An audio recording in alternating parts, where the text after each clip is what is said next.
The issue of immigration came up multiple times in last night's debate, and many times immigration, it's an issue that's analyzed through numbers, but each of those numbers are people who have stories, and in many cases, tragic ones. And there's a photojournalist who's working to reframe the narrative using powerful pictures that he took for an article in the Paso Times. It's been recognized as a finalist in the Scripps Howard Awards in the category of visual human interest storytelling. The awards highlight journalistic excellence. They're presented by Scripps, our parent company. Omar Ornelas is the photojournalist behind the work. He joins us now live. Thank you for taking the time to be with us today. What do you want people to take away from seeing the photos you took for this story?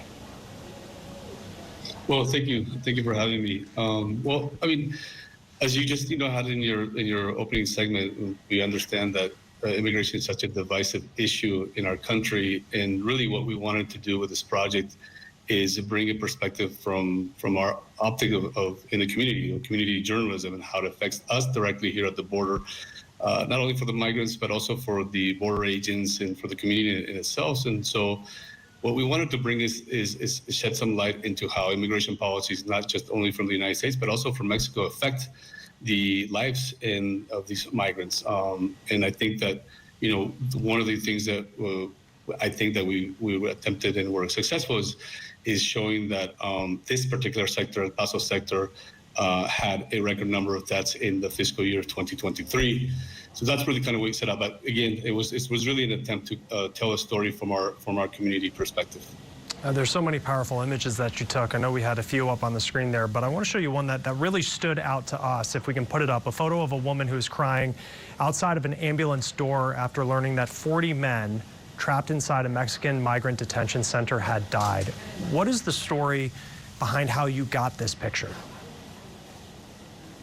So this woman's name is Bianli Infante Padron. She was actually a migrant from Venezuela who had been detained in the women's cell in the shelter of the Mexican Immigration Detention Center, along with her husband. She was released because the guards were able to open up the gates to the cells, but unfortunately, the keys to the cell for the men were not found, and this is part of the reason why we had such a large amount of the immigrants that died. So as she was outside waiting to know of her husband, she recognized one of the bodies that was taken out and taken into the ambulance. She didn't know if her husband was alive or dead, and there was just a desperation, you could see everything that the emotions that came through her of not knowing if her beloved was alive or dead. Fortunately for them, but not for many of the other ones, the husband did survive, and both of them were able to receive asylum in the United States. But I think that image really kind of, for me, really got to put into. Unfortunately, we lost Omar Ornelas' signal there, but you saw so many of those powerful images up on the screen as he continues to tell the story of immigration. Omar, I think you're with us. We do have just about 30 seconds left. My final question is, just as we all try to understand immigration better, as someone who lives in a border community, what is it that people away from the border typically miss when having this conversation?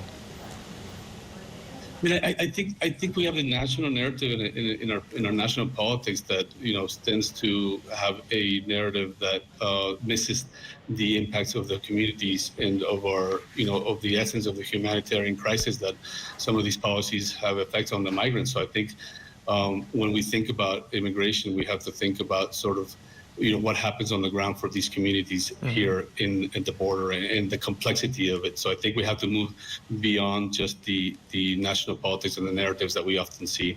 And I think that we attempt to do that through our community. Yes, no, and I'm sorry to cut you off. We're just running out of time here. I want to thank you so much for coming on. Omar Ornelas, photojournalist with the El Paso Times. Congratulations on the nomination, and thank you for joining us. That'll do it for us here on Morning Rush on the